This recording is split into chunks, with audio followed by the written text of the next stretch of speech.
নমস্কার, গুরু কৃপাই কেবলম।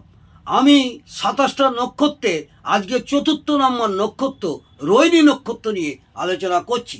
যেসব জাতক জাতিকারা অর্থাৎ জন্ম নক্ষত্র রোহিণী, তাদের উদ্দেশ্যে আমি আলোচনা করছি, মন দিয়ে শুনুন।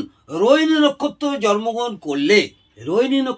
জন্মগ্রহণ করলে জাতক বা জাতিকারা শরীর সুগঠিত হয় এবং দেখতে খুব সুন্দর হয়। পটল চেরা চোখ হয়। মাথাটা তুলনামূলকভাবে একটু বড় হয়।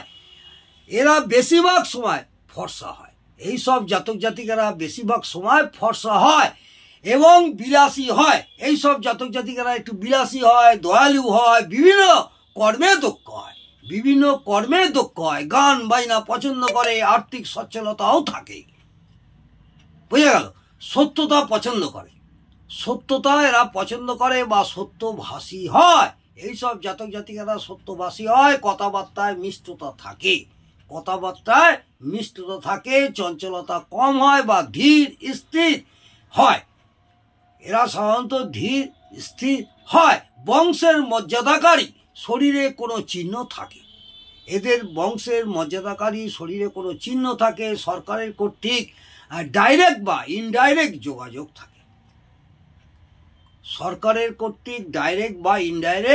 যোগাযোগ থাকে। নাম যশ প্রতিপত্তিও থাকে। এইসব জাতক জাতিকাদের নাম যশ প্রতিপত্তিও থাকে। ব্যবসা বাণিজ্য ভালো বোঝে। এরা যদি বিজনেস করে তাদের খুব ভালো হয় এবং ব্যবসা বাণিজ্য এরা ভালো বোঝে। মাঝারি গঠনের শরীর হয়, না মোটা না রোগা। এরা খুব রোগাও হয় না, আবার খুব চর্বিযুক্তও হয় না। এটা মাথায় রাখবে। বেশভূষার পরিপাট্য পছন্দ করে। খুব চর্বিযুক্ত খাবার এরা পছন্দ করে না।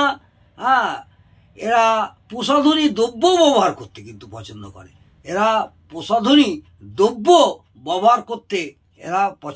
বা ভালোবাসে। সর্দি কাশির ধাত থাকে।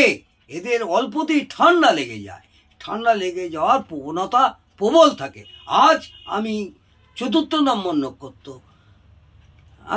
রোহিণী নক্ষত্র নিয়ে আলোচনা করলাম।